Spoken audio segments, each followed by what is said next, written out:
Welcome, everybody. This is Alexia Muñoz speaking, the Deputy Director of the European Women's Audiovisual Network. EVA is a professional association of women and men working in the audiovisual industry, committed to challenge the gender inequality, lack of diversity, and fight discrimination and racism. EVA Network was born in 2013 as an initiative of a group of women who felt deep inequality for women. And that feeling was confirmed in 2016 when EVA Network launched the first pan-European research on women directors. And since then, the data has not improved a lot. We still have more or less 1 out of 5 films in Europe directed by a female director. And the share of public funding is even lower. Well, I won't take much longer from this panel we have today because we have lots of things to discuss. But for those of you who want to know more about EVA Network mentoring program, the upcoming training, financing audiovisual in times of transformation, other workshops, development awards, or networking opportunities, please go to www.ewawomen.com and you'll find it there, everything. Okay, now I'm pleased to present our partner in this talk, Pauliina Ståhlberg, Director of Instituto Iberoamericano de Finlandia, and also a seasoned broadcast media professional with experience in all aspects of production, from feature films to documentaries to live TV. Pauliina has worked in Finland as well as in Latin America, Afghanistan for European production companies. As journalist, scriptwriter, producer, and director for companies such as Finland's National Broadcasting Company, BBC, Discovery Channel, and Netflix.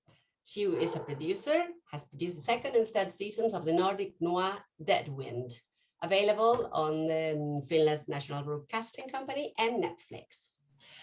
We also have a producer, Professor Lyndsay Duthie, the CEO of the Production Guild of Great Britain at Warner Bros. Studios, Leavesden, UK.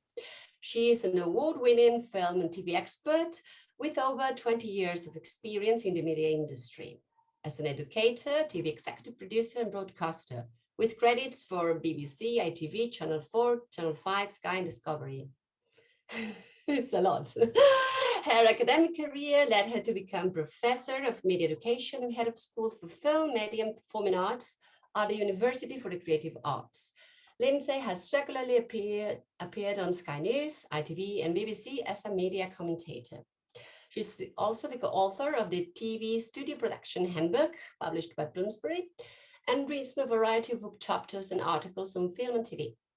She has also served as on the executive board for Women in Film and TV, and has judged for the International Emmys, Royal Television Society, and BAFTA Awards. Now we also have the intimacy coordinators, Pia Rickman, a UK-based Finnish intimacy coordinator and an acting coach.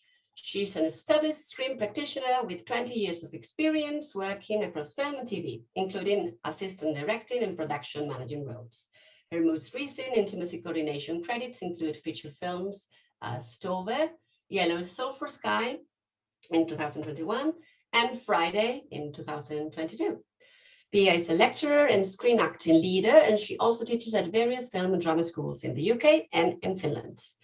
She's the founding member of the Intimacy Practitioners Guild, European Union, UK, and co-founder of the Nordic Intimacy Coordinators.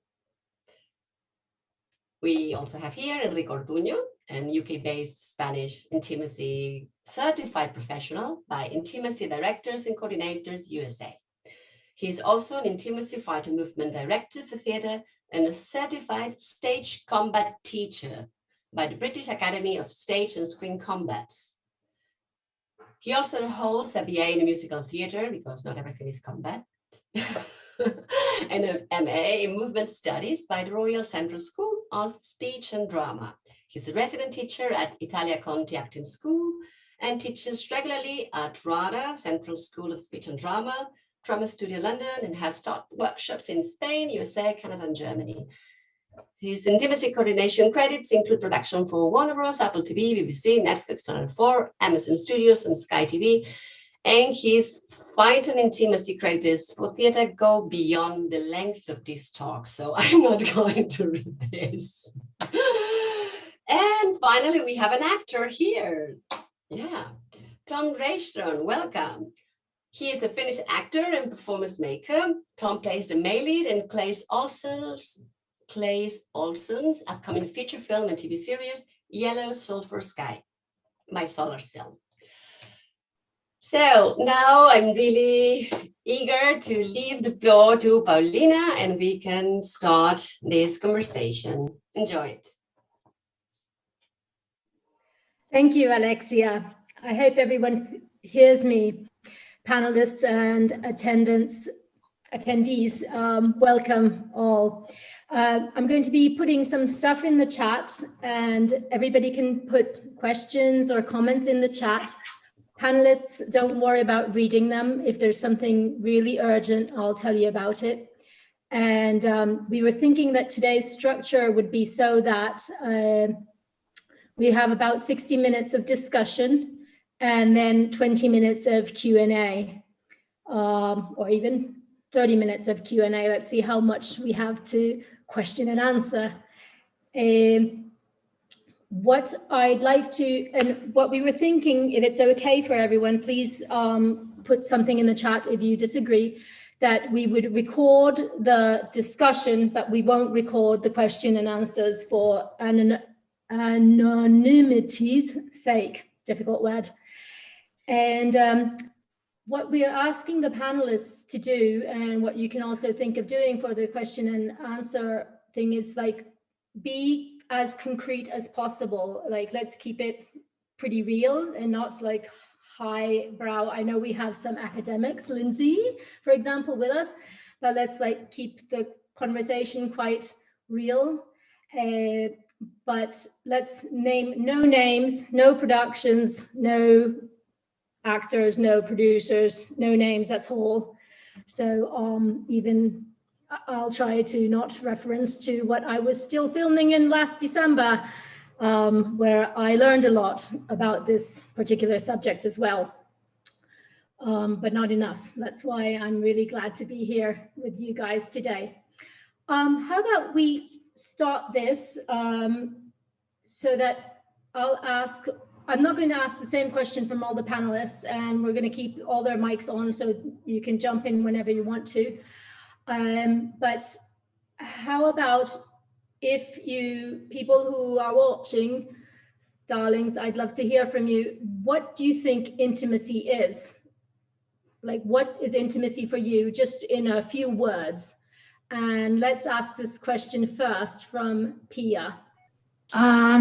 Intimacy, what is intimacy? Intimacy is personal and subjective, individual for everyone. So what I feel is intimate for me might not be intimate for you, Pauliina, or for Lyndsay, for example. But in terms of when we're talking about intimacy for performance or intimacy for in film and TV, we're usually talking about physical intimacy.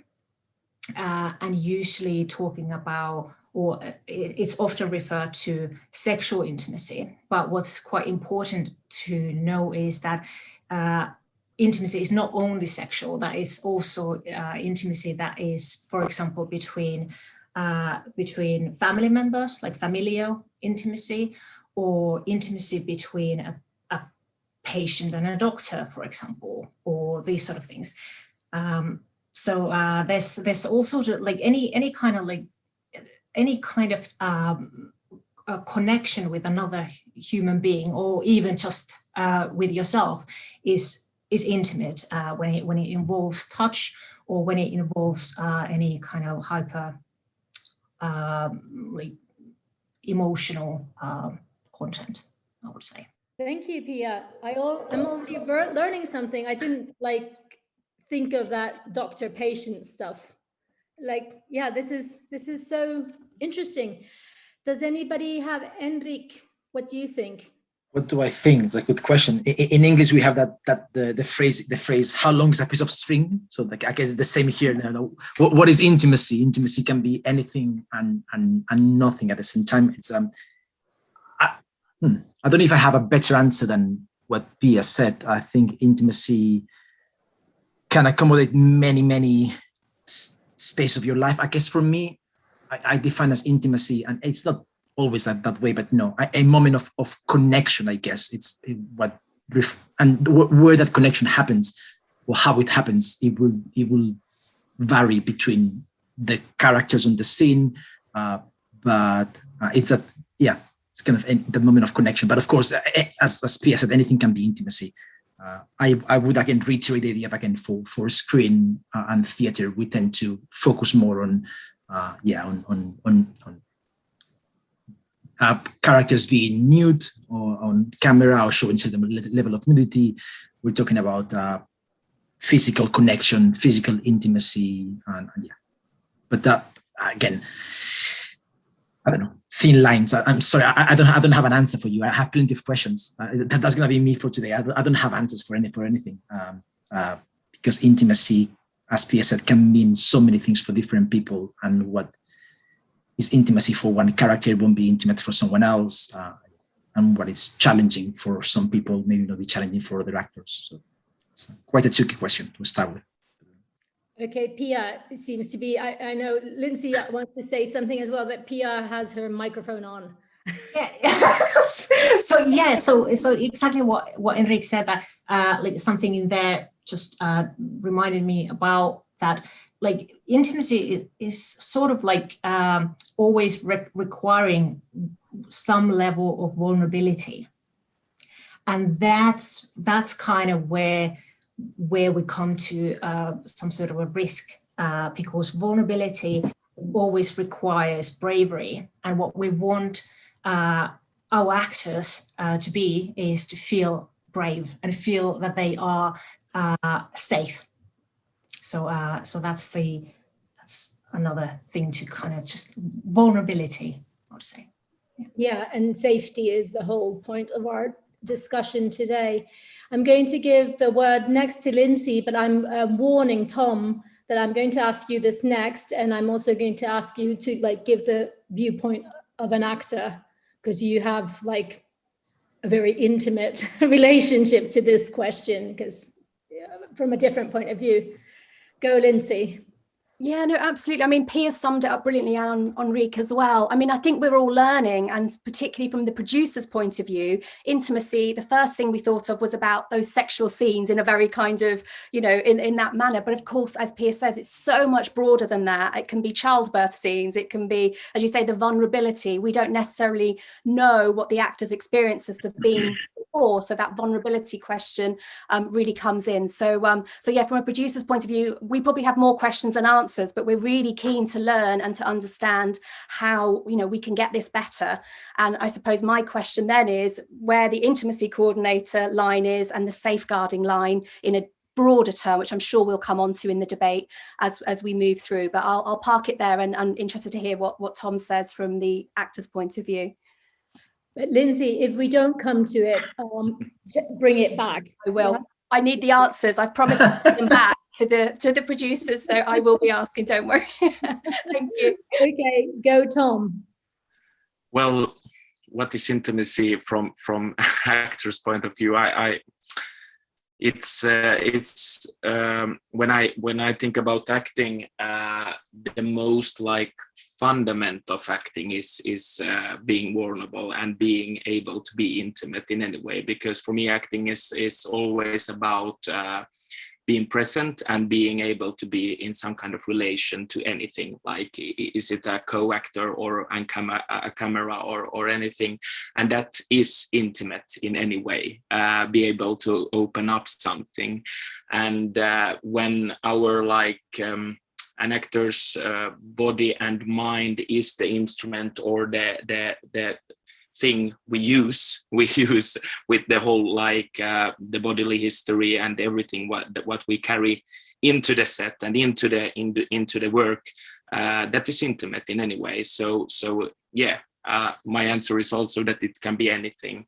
It's very, very hard. It's a broad perspective of intimacy, the acting itself. That's such a difficult, like it can be anything. Okay, give me a concrete example, Tom, of like when you or say somebody you've known or like a colleague has done something that was an intimate scene that we might not perceive to be like an intimate scene at first. Well, any scene with some kind of like physical contact with another actor, that is intimate for me, especially if it's about if there's some kind of sexual tension or anything, it's always becoming intimate in any way. And yeah, did I answer your question? You did ask that. Yeah, more or less, because now I'm already thinking I have a question for Enric. I'll ask you, Tom, soon if you can give me I'm going to ask you soon why it's risky to do scenes if they're not done with care for an actor.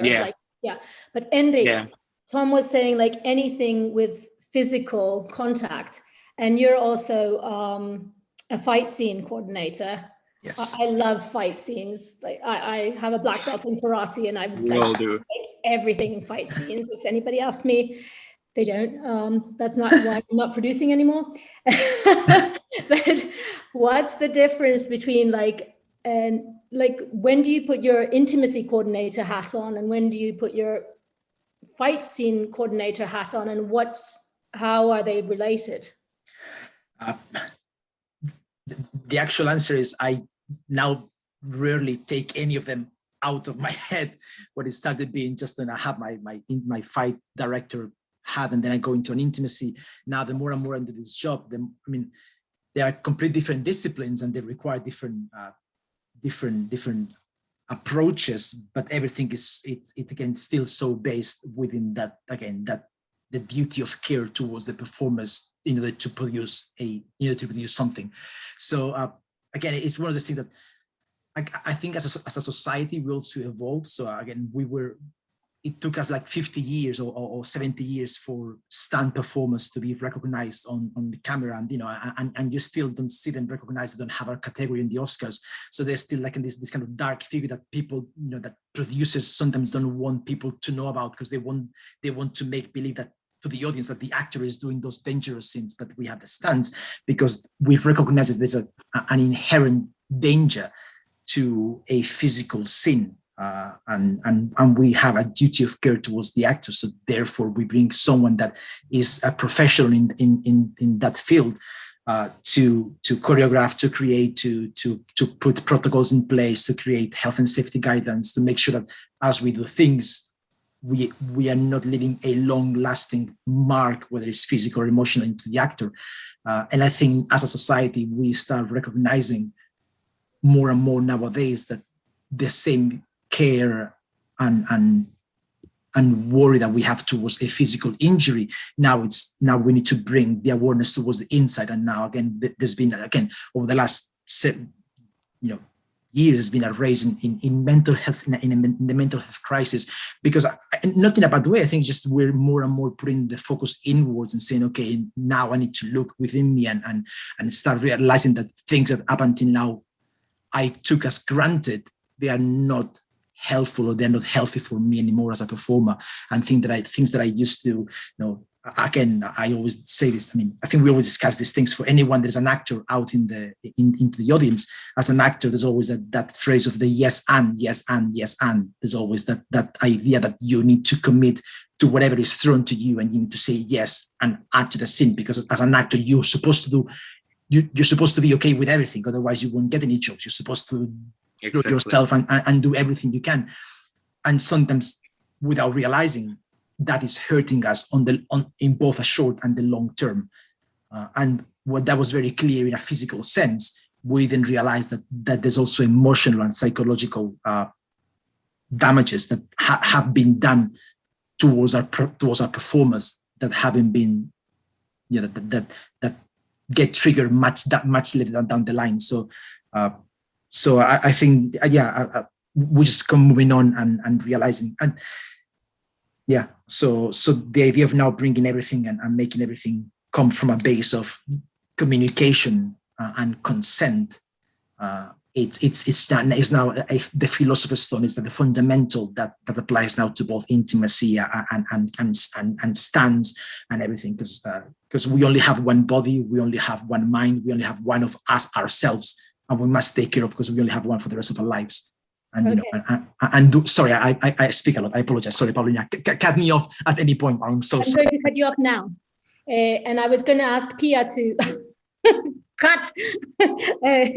To add to that, or like tell what is the actual work of an intimacy coordinator, but Lyndsay raised her hand and put off her microphone, so Lyndsay gets to say something, and then Pia will tell us what is the actual work of an intimacy coordinator, because it might not be clear to everybody. Go, Lyndsay. Yeah, no, that's a good question. I think I was going to ask, really, if we're saying that intimacy is much broader than the kind of obvious things that we first think of, at what point do you bring in an intimacy coordinator to check the script, or at what point do you bring them in? Because different productions have made it compulsory, some networks are, there's different roles coming in. So I think from the producer's point of view, it's at what point should you be talking to an intimacy coordinator, particularly when your script may not be as, if you're doing something like sex education or something, of course, you're probably naturally having those conversations, but sort of, other things. I don't know if you have an answer to that, or just putting that out there. That's something I really want to bring up, and let's bring this in after Pia has told us what an intimacy coordinator does. Then I'd like to bring in, like, who calls for an intimacy coordinator, who gives them the script, do they have to read the whole script, and because I was confused by it when I was still producing last year, very confused. But Pia, tell us what the actual job, what do you do, when, and like in what order? Okay, it might take another 5 hours. You've got 3 minutes. Oh, okay.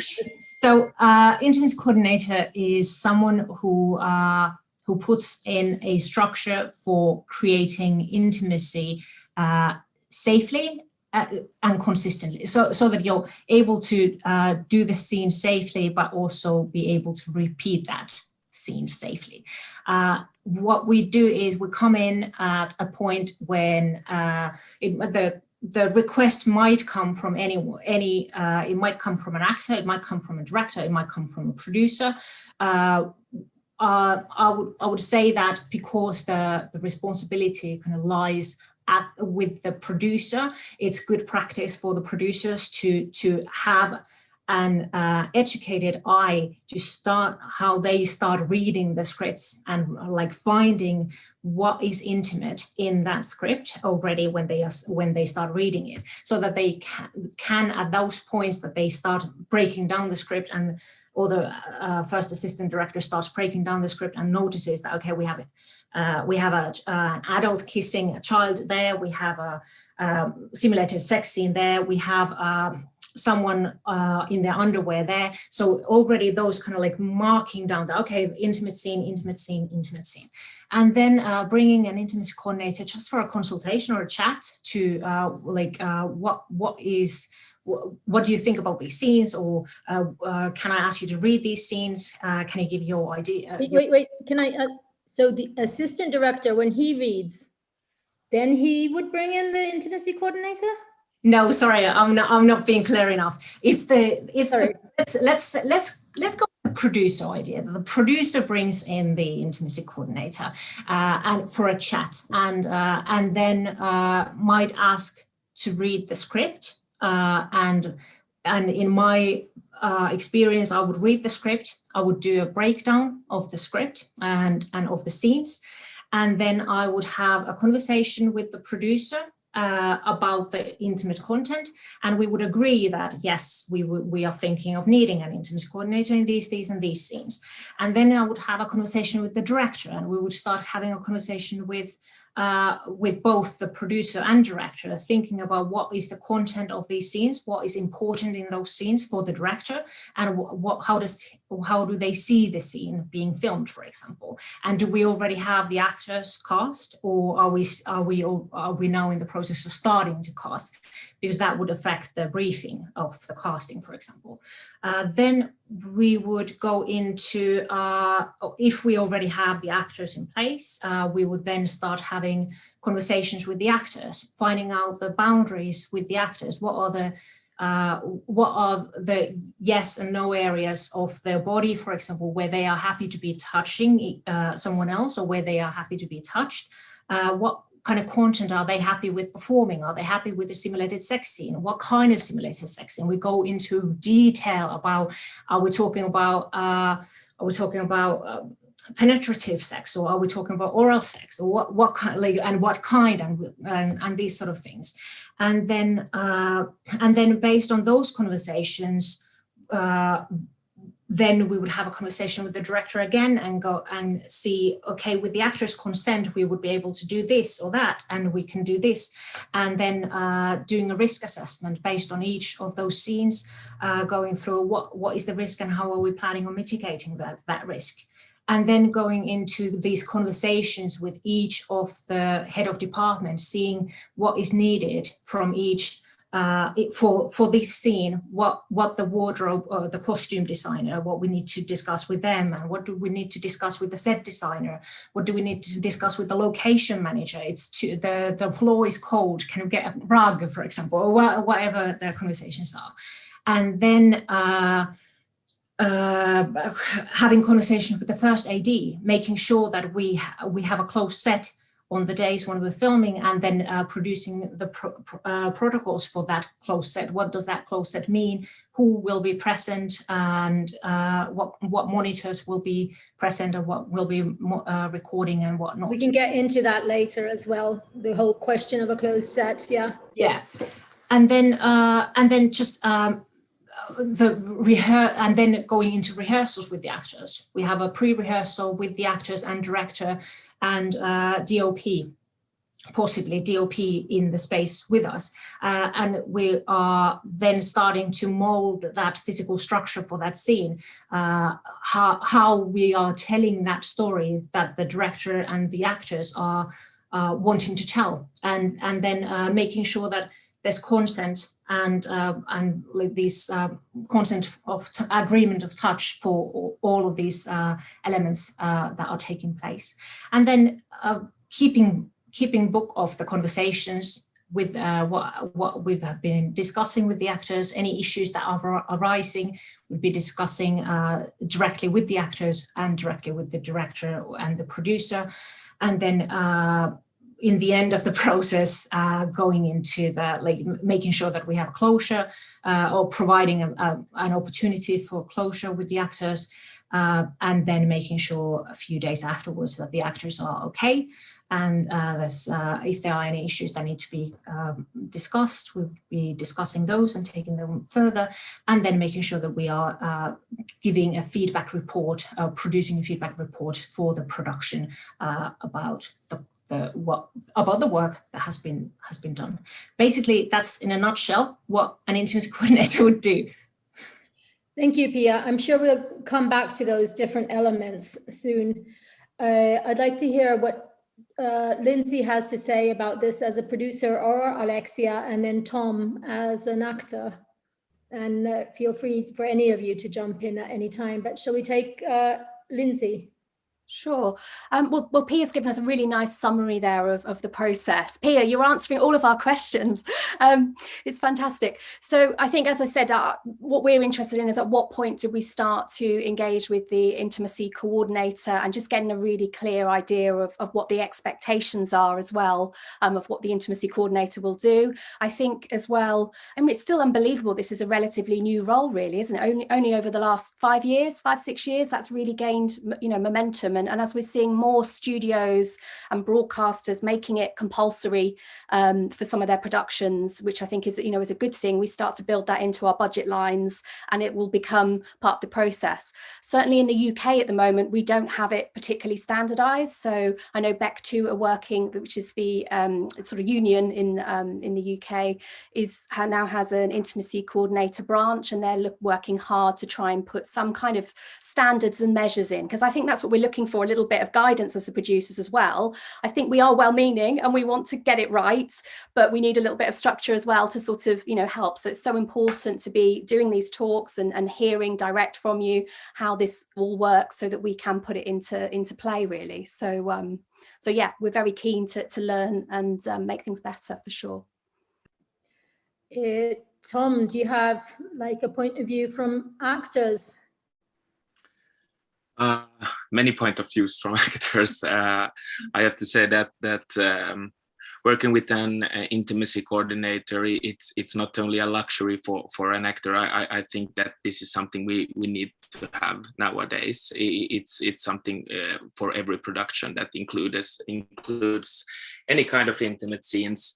I really like when Enric talked about the comparison between fight scenes and intimate scenes, that the injuries are physical and then psychological in the intimate scenes. It's a great comparison, and it's not only about that. It's also like having somebody that brings in like a really good and clear structure, both for the physical and the mental journey when making an intimate scene.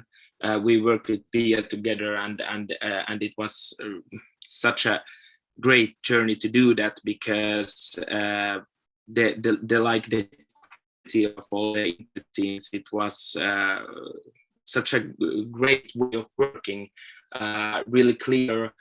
Giving names, giving structures to everything, so that we as actors really don't have to carry all the responsibility, or the directors, because I really came to think about the scripts that I have read for movies and television during my career. Most of them includes some kind of intimate scenes, but they're almost always written in the way that person A and person B is having sex until they climax, and that's everything. That brings up like 100 question. What's happening here? Whose point of view is it? What are we filming? What kind of sex it is?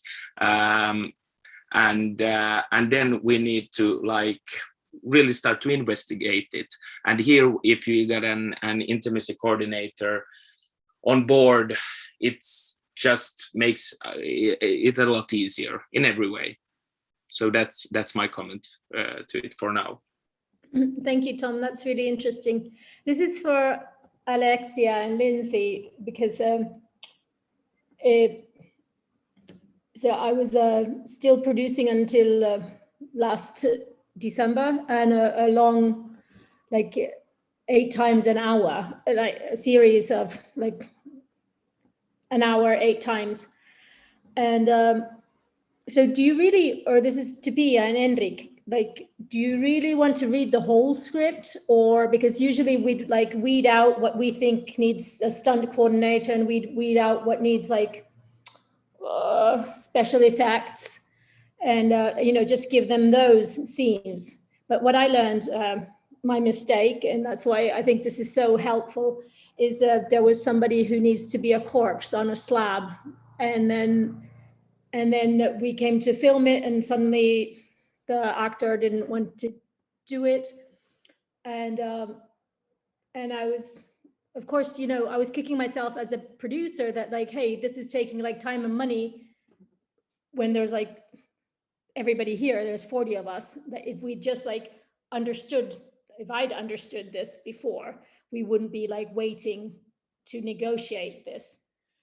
So do you want to read the whole script, and how much, like, tell me like the benefits, like time versus money, like when do you need to bring in the and this is like the producer in me talking, how much and how does bringing in an intimacy coordinator enhance the production? Because I know that bringing in a stunt or a fight coordinator makes them go faster, so it saves money. So is it the same in the intimacy coordination? So if you're not thinking about the well-being of anybody, sorry, Tom, and sorry, all actors, if you're just thinking like, how can I make this go as smoothly as possible and as fast as possible, does this aid in that? I'm being really, really like terrible, but I also want to know, because it's always also, you know, money versus time, because then we might as well just like make all the intimacy scenes like animations or something. No wonder I'm not a producer anymore. Absolutely. Yeah, Enric, do you want to take that and I'll follow up? No. You go first, and I'm sure I'll fit in at the end. But you go first. Okay. I think Pauliina, I think you're answering your own question when you just said that what would happen, like we wouldn't have lost that time negotiating on the spot if we had an intimacy coordinator. So that's exactly one reason for hiring an intimacy coordinator from the production's point of view, that there needs to be, the conversations need to be had beforehand, and as much beforehand as possible, in order for the actor to properly be able to give a consent for the performance or being subject to a touch or subjecting that touch to someone else. So yes, definitely, that saves time, that we don't have a production on hold on the day of filming. And it's not only that it's time-wise, but actually just like with a physical fight scene, for example, if we break a human being in that place, on that moment, on the day, it doesn't only necessarily stall the production, but it might actually stop the production on that day, and it might stop the production for a longer time if that person cannot continue filming that scene afterwards. So we are, and hopefully we don't have to go to this kind of dramatic points at any point during the filming, because we have had those conversations beforehand, and because we have had that rehearsal process, and because the actors and the director and hopefully the DOP and the intimacy coordinator are creating this scene together. So we are all kind of giving our creative input and being enthusiastically involved in the making of that scene, rather than being on the spot on the day being told what to do. Because nobody wants to be told what to do, first of all, especially not actors who are the creative collaborators of the director. And they of course, everyone has right to their body, and that those boundaries need to be discussed beforehand, not on the day. And what I didn't remember to say earlier, what is really important part of the work is also the nudity riders. And what is really important, that has like basically been something that has been done for ages across the pond in the United States. What we are bringing more and more into the productions all around the world, that the nudity riders have to be in place with any intimate content, especially nudity riders are to be drafted for scenes that have nudity or simulated sex or sexual violence.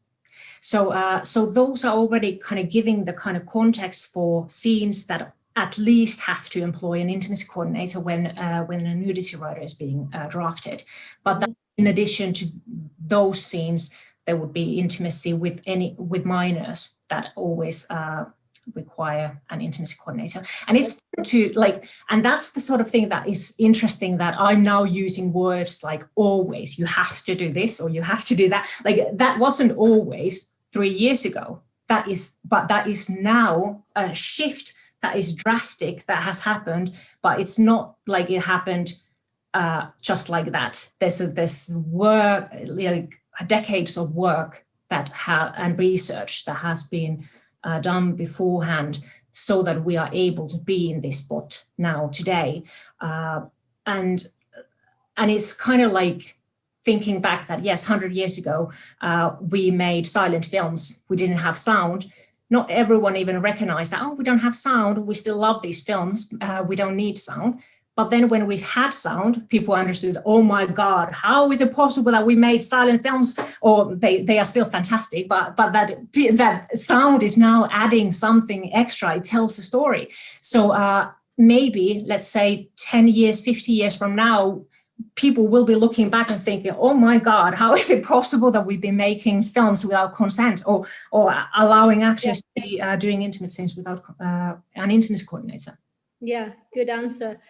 If anybody can elaborate, but what I was like, I'm also starting to learn here, and also that it's not just like the physical touch on the scene in the shoot. It can be also just the look of the camera. It's an intimate, if you're being looked at intimately, or having an intimate exchange, say via computer. I was very baffled by a scene like that as well. Like, do we need, you know, like what we're going back to, that what is intimacy, but it can just be like the loving look of the camera. Lyndsay.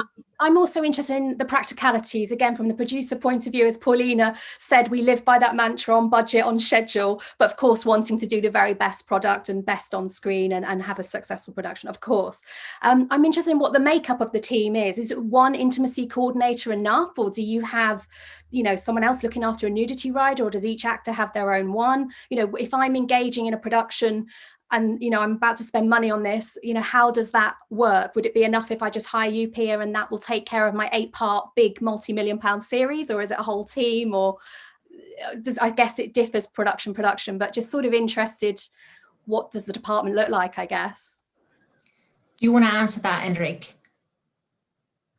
Happy to, but you know, I'm very happy also sitting down and listening. I love to listen, so I have no problem with that. From my point of view, and correct me, your experience is different, Pia. We tend to be a department of one, so it will, in my experience at least, it will be usually one person on set. The only occasions that I will bring someone else with me, if it's the scene, I was working for a show, and we had a scene that had 12 nude performers doing an orgy on scene. Sometimes if the scene requires a multitude of bodies, I may bring someone with me, again, because, as you said, Lyndsay, I mean, and at the end of the day, I agree with, from a producer's point of view, it's all about the time and money, and I agree with you completely. It's about how to, on time, on budget.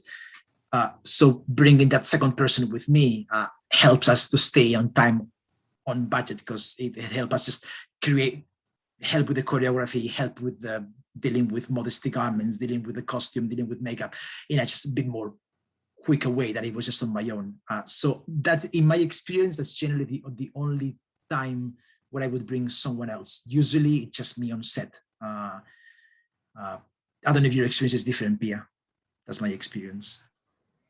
I haven't worked on an orgy scene, but definitely I would see that as a place to bring another one. Yeah. But so yes, so that's the, I don't know.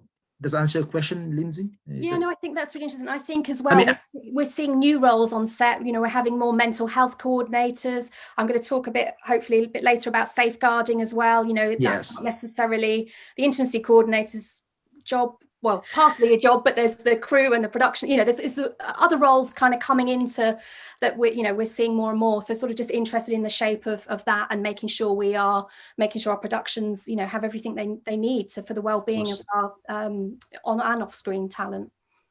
Of course.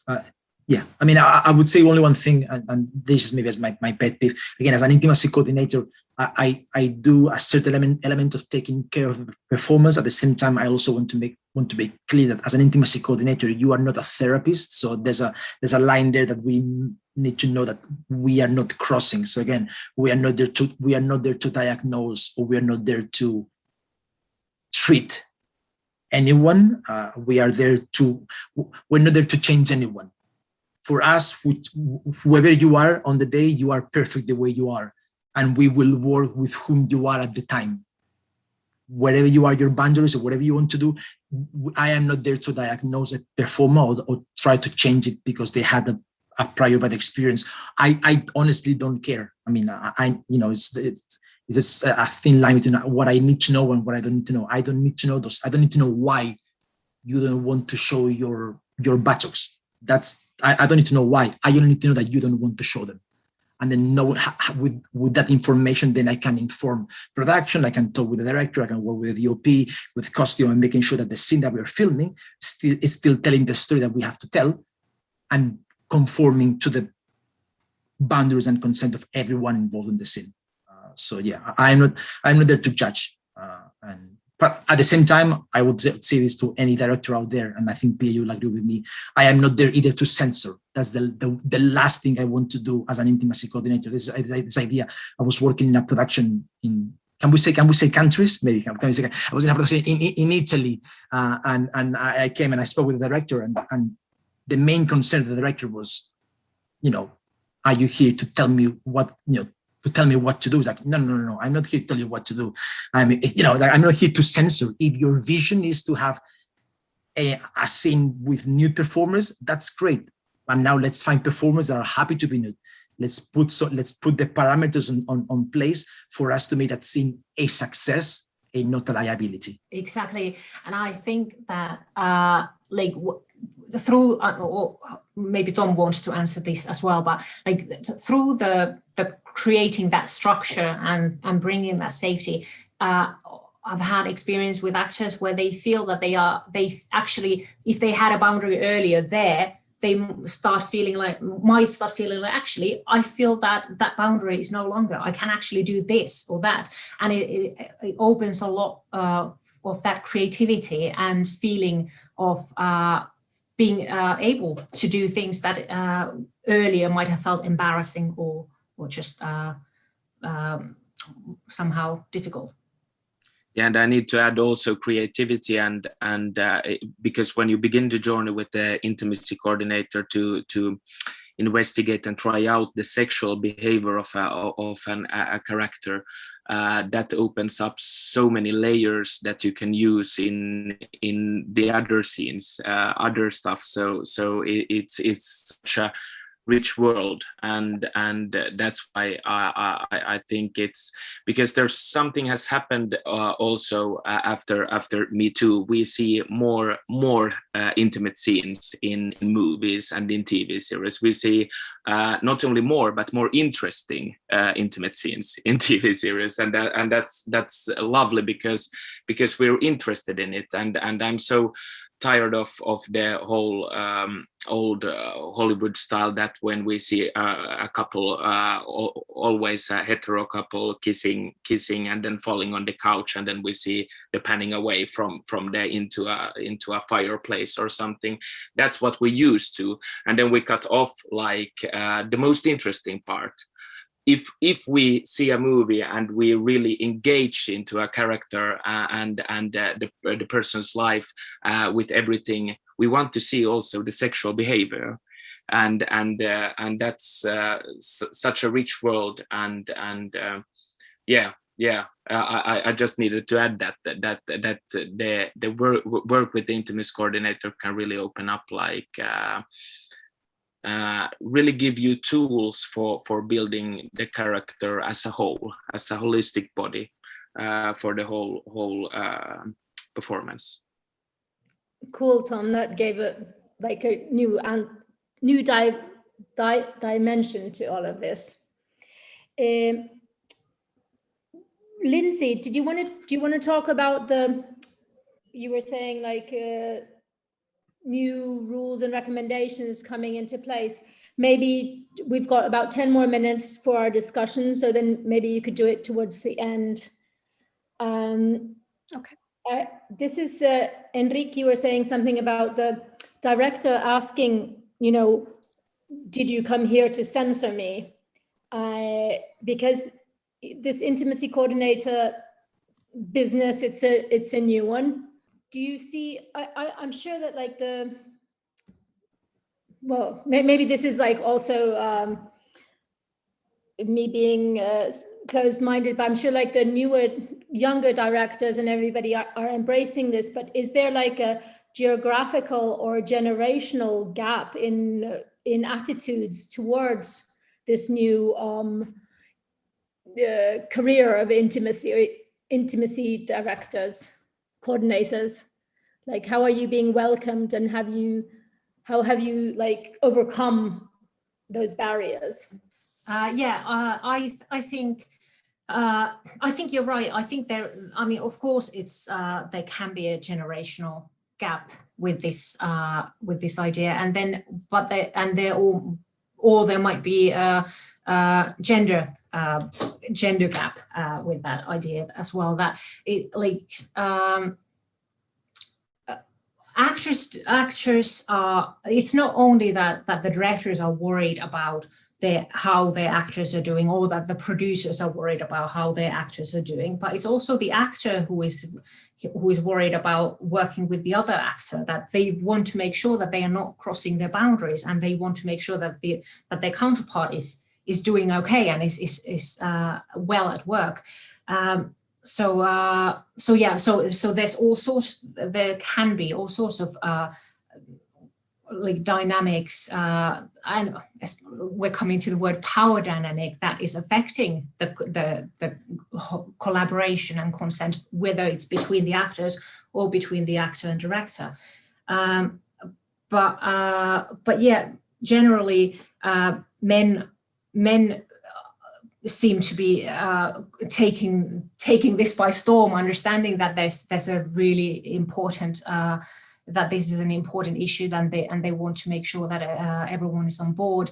And it might be that for some women it might be taking longer to get on board with this. But then again, I've been really lucky with the productions that I've been working with, that the directors have been embracing the intimacy coordinator in the productions where I have worked with. And if they haven't, at least they have been kind of like, they have understood the importance, and then just given the floor for the actors to tell what they need.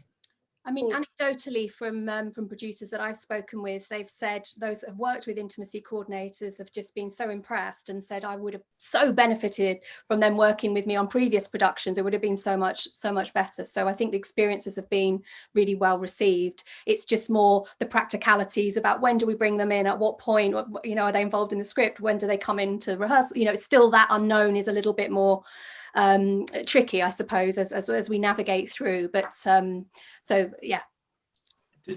I realized, sorry, Lyndsay, because you were asking before, when do we bring an intimacy coordinator on? And I don't think we answered that question. Again, like everything, I think each intimacy coordinator will be slightly different. Pia, you can tell me your experience. In my experience, I don't tend to be involved in the writing of the scripts. That tends to be more just like on the script room. But again, like anything, I think the earlier the better. You know, I mean, if you come to me and you say, look, I'm doing this show, we're still not shooting until March next year.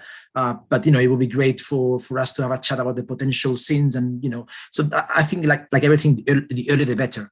I like to read all the scripts, but that's just me. Sometimes some productions, they will only give me the sites that they think intimacy is part of, and I understand the reasoning. However, again, in my experience, sometimes that leads to what happened to Pauliina, where you get on the day and there's a scene with a nude corpse on the ground and no one thought that intimacy, and that kind of throws a spanner into the works. So part of my job, I will do a breakdown and I will just flag up scenes with plenty of questions. Again, I just at the beginning, I just write scenes and write questions. Is this a nude person? Is it an underwear? Where do we see? So questions. Then afterwards, when we chat with the director, then I answer my own questions. I answer their own questions. We cross scenes. Some scenes, they don't need my presence. Some scenes, they may need my presence. But again, I've been in a production. I'm not going to say which production, but I was being brought for the principal performance. And then I found out that there were scenes with essays, with background people, nude background extras, that no one was there for them. And that happens because I was only given the sites that the production wanted me to look at. And I don't know if that was from, I would like to think there was no malice. It was just a misunderstanding or a budgetary concern, maybe. I don't know, because I don't have an answer for you. But I know that was the reality. And so, and I don't think that's fair. I think everyone has the same right to be treated equally. So I think a principal performer has the same right to be treated equally than a background performer. but maybe that's the left wing sided part of me. But yeah, so so that happens for me when the production only gives me the site. So I prefer to read all the scripts, but I understand that's difficult. And again, I want to be there. I mean, I want to be included in all the distribution lists. I want to be involved in any production meetings because I will have questions. I will get answers. So I am part of the crew. I am a head of the department. I'm an HOD. I need to be involved from day one, or day -100. Okay, Enric. And I'm sure, like, if you weren't involved in the extras nudity, it's just because we producers were still learning. Yeah, you know, it was probably like I'm second assistant director whose fault it was. Because it always has to be somebody's fault. But, you know, we're all still learning, and it's a process. Like, yeah. Lyndsay, would you like to tell us about some of the things that you've been working on in the UK? Yeah, so in the UK, we've had a couple of quite high-profile scandals recently, Me Too scandals, which has led to lots of, you know, discussion and what can we do. And I think I want to sort of bring it up here because I don't want people to think that if you've got intimacy coordinator on your production, that's going to solve all of the consent issues and all of those other things that are going on, because obviously you've got a specific role to do. So it's sort of safeguarding productions and teams on and off screen as well. So Broadcaster in the UK, Sky has put together a new set of guidelines which are compulsory for all of their productions now. So one thing is respect training, so that everyone involved in the production has to undertake that, so there can be no ambiguity about what is acceptable behaviour. They are putting in anonymous exit questionnaires. So, you know, quite often we've heard about rumours from actors behaving badly as well as producers, and you know, all production, the whole gamut. So exit questionnaires so that things can be acted on much quicker, so that we can create safer environments for, you know, for everyone, both on and off screen talent as well. So, and I suppose I was just kind of interested that as we sort of build up these departments and roles a little bit more, I think we can absolutely see the benefit of the intimacy coordinator, which helps creatively. It makes people feel safe, you know, all of the things that we've talked about here, but also how we safeguard our production teams and actors as well in terms of their mental health and well-being and, you know, acceptable behaviours as well. So I didn't want it sort of felt that intimacy coordinators are going to solve all of those things, because there's a, you know, bigger team perhaps around them. So so I just sort of wanted to share that, because that's just come out this week, a new set of guidelines. They're not my guidelines, they're Sky's, which you can obviously look up, but I think they're quite a good tactic. And I can see, yeah, Back to UK is also trailblazing the intimacy coordinators branch, and have got a set of regulation. Directors UK have got a set of guidelines. So we're all getting these guidelines together. I think we might need to just centralise them so that we've all got a very clear directive. So I just wanted to sort of share that really, and sort of gauge anyone else's thoughts on that. I think that's brilliant. I think the news from Sky came yesterday, and that's a great news. I think I'm going to say something about Finland in just a moment. But Time's Up UK has also launched now the recommendation for intimacy coordinations to become compulsory in the United Kingdom, which is good. And the sister organization in the United States has done that already earlier, so UK is following suit. But yeah, but then like putting the icing on the side and talking about safeguarding. In Finland, we've had Pauliina, you might know this even better, but we have had for a longer time. We have already had representative from the from crew side, that every production has needed to have a person who is kind of like the person who everyone else gets in touch with if there are any kind of harassment or ill behavior on set. But what's really important to know is that what has changed since Me Too is that the actors didn't have that person on set, and now that that person needs to be just more clearly defined and clarified. Who is that person, and that person responds to actors as well. And then looking in Finland, looking into the training that is already now being drafted sends me to, and what are the requirements going forward. That's really good thing to do next. Yeah, I copied some of those things. So Finland seems to be the first country in the EU after Brexit that has these guidelines by the Finnish Film Foundation for doing intimate scenes, and so does the UK, and so does the USA, New Zealand, and Australia. But I think most countries are working on them. Do you know, Alexia, the situation in Spain? I don't think there are any guidelines in Spain for that. In fact, I haven't met any Spanish intimacy coordinator. Enric is the first one, and apparently he's not working a lot in Spain. In my experience as an actress, I definitely missed that figure years ago, especially in short films. Yeah. Now, looking back, it's unbelievable, the things that actors sometimes are bound to do. But no guidelines in Spain, I think. Well, I'm sure like Pia. there might be EU-wide. I'll let you speak in a minute, Pia, but I was reading I put them in the chat, the Finnish guidelines, and something that really caught my eye was that for auditions, no intimate scenes are recommended. And this was something that I know that has, well, I think it's a good thing, but it was new to me, and it was nice to see it in black and white.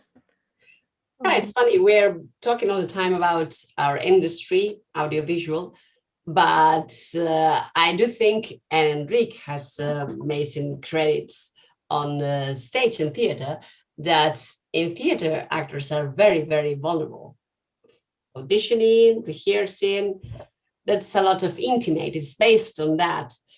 But I don't think I've heard a lot of the intimacy coordination for theater or on stage. It's not. Should we hear from, or do you want to respond to that, Enric?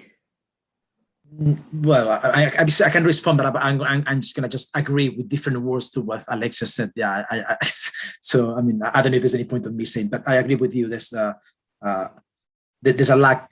Yeah, we are focusing on the audiovisual industry, but there is a whole group of vulnerable people out there working on stage. Absolutely, that could benefit, in my opinion, for the figure of an intimacy director for stage. It's in the UK. It's there. The rest of Europe, I think, we're still behind. Yes. So. Okay. Yeah. Let's. Sorry. Yeah. Sorry. No. I was just. I'm really interested in that as well, and I realized that. Getting back to the point, our audience, please start preparing your questions. We've already got some questions in the Q&A. It's easier for me to read them if you put them in the chat, but I'll read the ones that have come in the Q&A bit as well. I'd like to still, if our audience could tell us how many work on set, because I have like some like really concrete things. Enric, you mentioned wardrobe and those intimacy, I don't even know, bits, bits. So I'd like to know, like, who takes care of that, you or the costume designer? And then Pia, if you could explain to me, like, what does closed set mean? Like, who gets to be around the monitor and who's needed, and how do you communicate that on the set? Okay, if Pia starts and then Enric tells me about the bits. Okay, good. So closed set is something that, I mean, and one thing that I want to say first is that even though intimacy coordination is new in film and TV sets, the work has been done, like parts of this work has been done by other people on film sets. So for example, some of the first assistant directors have been wonderful allies for the actors, or costume designers or wardrobe people have been checking what the bits are not showing on a screen, for example. And there are numerous people who have been helping, but then this role is more, obviously more than just one thing or another thing, and it comes with the other creative work, as well as the very important aspect of consent. But to answer your question, closed set is something that some productions have had in place, or some assistant directors have had in place for a long time and have been doing a brilliant job with that. But what we're trying to do is we're trying to create a consistent structure and understanding of what a closed set means for intimate scenes. And what we tend to go with is that the people who are needed on the day of filming are the people who know best who are needed. So it's not my job to tell the director that you can only have this and that person, but the director and the head of departments have a think that who is needed for that scene, well, like the minimum number of people who are needed in there, and then making sure that that sticks. That's the number of people, and those are the people who are needed on set, and then no other member of crew is permitted, and that there will be also the monitors will need to be closed, so that the people outside of that few named and numbered people will not be exceeding even on the monitor. And then which monitors will be filming, recording, and which will not be recording.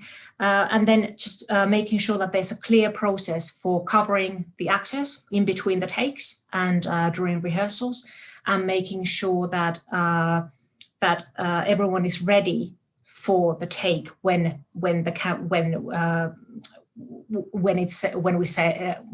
someone calls the camera, or when someone calls sound, so that the actors are not nude, for example, waiting when something else technical, for example, gets still brought into the place, for example. So all those kind of things are just looked into.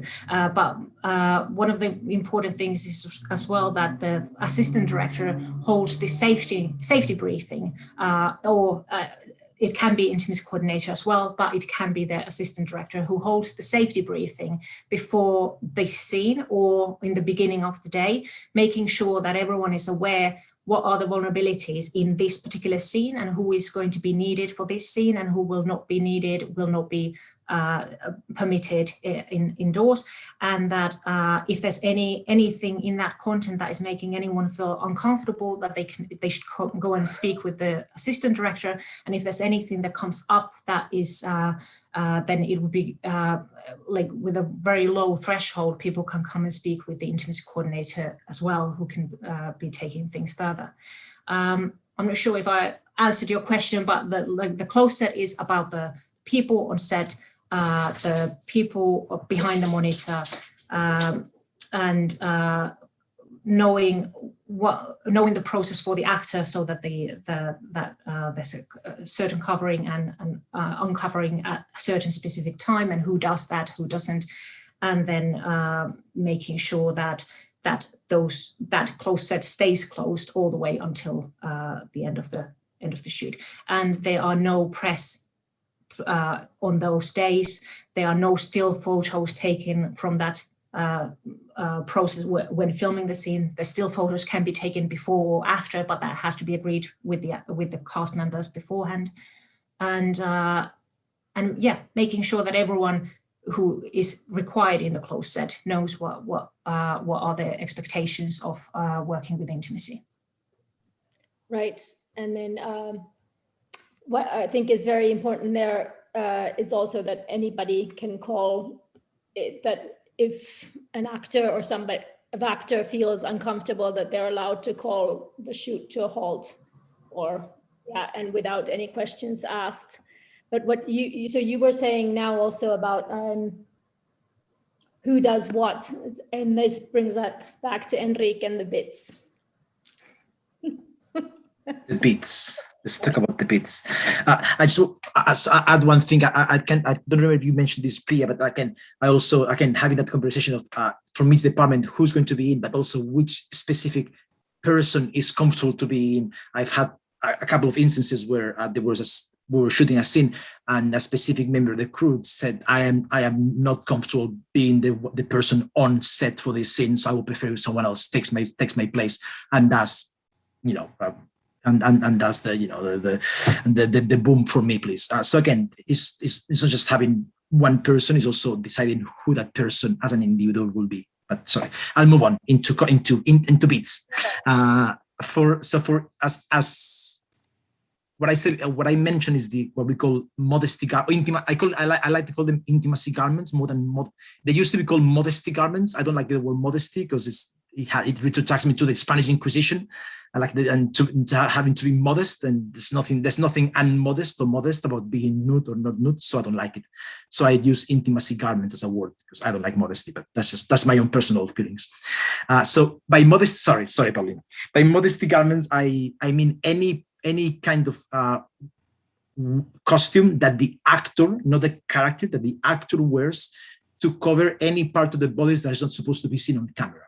So, for example, for a performer that is happy to show bare back and hips, but no breast, buttocks, or genitals, then we'll be providing nipple covers. We providing strapless bras, strapless thong, so again, or a strapless brief. So as we're shooting, we can have a clear view of their hips, of the legs, of the bare back, but not anything else will be covered. Not just because it won't be seen on camera, but also because it shouldn't be seen by anyone else on the crew. No, it shouldn't be exposed while you're performing. Or if a performer with I'm gonna say anatomical terms, a performer with a penis or testicles, they want to show, they're happy to show buttocks or back. Again, how can we cover the genitals? So again, so everything is within those intimacy garments. We're also talking about external or internal barriers, and by that I mean any kind of added layer of protection to help lower the amount of contact or friction or stimulation that may happen during those scenes. That can range from silicone barriers to foam barriers to different. I won't tell you the secrets of the tools of my trade. You have to pay me for that. But all those kind of tools of the trade that we use in different situations, and every situation will require a different tool. A position may require a modesty garment, another position may require a different external barrier. All those intimacy garments, they need to be within the skin color of the performer. So we're not doing any more intimacy garments that are beige for a performer where their skin is brown or dark brown. That's not cool anymore. So again, how can we cover the performer with an intimacy garment that it's the same color as their skin? So that's another level of. Okay. 30 seconds. I think that's it. That's it. That's cool, because this is so many things, and who does what, and the intimacy garments, again, it's a conversation with the costume department. So I will have a conversation depending on what the actor's boundaries. I and the costume department will decide which intimacy garments are the best suited for the scene. They may buy them, or I may buy them and I get reimbursed. There's always a conversation in terms of the production team and the costume team to get those things done and ready for the shoot. So there was the last question would be, now we're already a little bit over time, Pia and Enric, if you can give advice on how to become an intimacy coordinator. Very short. And for everybody listening, also I put Enric and Pia both have their own companies, so I put their contact details over there. And there's also the guilds and unions in the EU and the UK. But Enric, would you like to start on on? Very short answer. In Europe, as far as I'm aware, the answer is I don't know, to be absolutely honest with you. As far as I'm aware, there's no formalized structure or training in Europe. The only things I know are the UK or the USA or Canada, if I'm not mistaken. If you were to start training on your own, I don't know. Yeah, I mean, you need to start looking at consent, power dynamics, communications, nonviolent communication, choreography, have a background in some kind of movement, pedagogy, but also working in a profession, having an understanding how to work with actors. You know, so it requires many strands and many skills to bring it into one focus element. But the answer, and Pia, you can correct me if I'm wrong, I don't know of any training or structure in Europe as it stands right now. Yeah, that's also good that you're not plugging something like, hey, go there and pay them thousands of euros. Pia? Yes, so I don't remember the original question. Was it that how did you become an intimacy coordinator, or how do you... In Europe. In Europe. How do you become an intimacy coordinator? How do you become an... Okay, so, well, exactly what Enric said, but I mean, there are training providers who are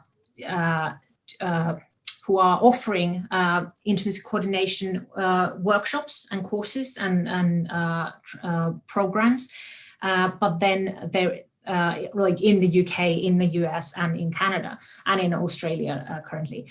But they, what we are trying to do through the Intimacy Guild, the Intimacy Practitioners Guild, is bringing a certain level of expertise that needs to be had with intimacy coordinators before they start searching for intimacy coordination. So like, what's the basic level of industry experience and training in acting, directing, movement directing, or equivalent, and then specific coordinating and choreographing training, and exactly what Enric has said about consent, power dynamics, mental health, first aid, LGBTQ plus communities, understanding the equality, and as well as bullying and harassment and those sort of things.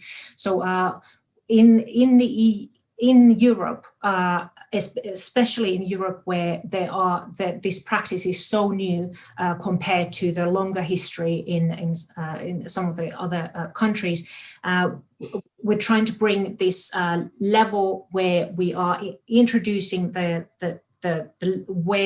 what's the basic level of understanding before you start training, and then when you start training, and then we serve as a place of like as a community for these practitioners to come together and learn through work, through this mentoring, and through like helping each other in the work. So the Intimacy Guild is there, and we're hoping as many practitioners from the industry to come and get in touch with us if they find that their background is suitable and that they are interested in the job. And just reminding that there are also a lot of people who have been doing similar kind of work in theatre, for example, for a long time, that they have not been called as intimacy directors, or they might have, some of them have been called as sex choreographers, for example, but that work, those sort of jobs have come as part of the movement directing, or they have come as part of the helping the director because the director has not felt comfortable doing this or that, for example. But that practice has not been kind of rooted in the practice of consent that is now a very important part of this work. So that's in short. Okay, thank you. So the Intimacy Practitioners Guild, I put it on the chat, so you can take it from there. Thank you. Yeah, so it's you just said the word that we all need to also focus on now is consent. But thank you actor Tom Rejström. Thank you, Enric, Ortuño, and Pia Rickman, intimacy coordinators. And let's hear something still. Do you have any wise words, producer Lyndsay Duthie? Thank you. Well, it's just been so interesting, and we just keep learning all of the time. And I think I understand it, and then I find something else that I need to consider. So thank you for that. I'm going to take that back to the production guild and share that knowledge and share this video as well. And just so grateful to have that collaboration and that possibility to make great content on screen, but also to make for a really happy, safe production for everybody as well. So we see this as a really positive step forward. Thank you, Lyndsay. And thank you also, Alexia Munoz Ruiz, for making this happen, and the whole European Women's Audiovisual Network. You can see. And thank you, Pauliina, for the wonderful moderation, of course. Also there in the chat. This is wonderful. I would learn so many things, but I'm not sure if I have still more questions after I learned all this. This is a process still in development, isn't it? There is some information coming up for us in Finland, so that's that will be helping you, Pauliina, to get those answers. I won't be able to speak about that more now, but you will receive later. Thank you, thank you. So thank you so much, Alexia, Lyndsay, Pia, Enric, and Tom. Thank you all to all our audience. Gosh, you really stuck with us for a long time. Thank you, everybody. Good night. Good night. Thank you, everybody.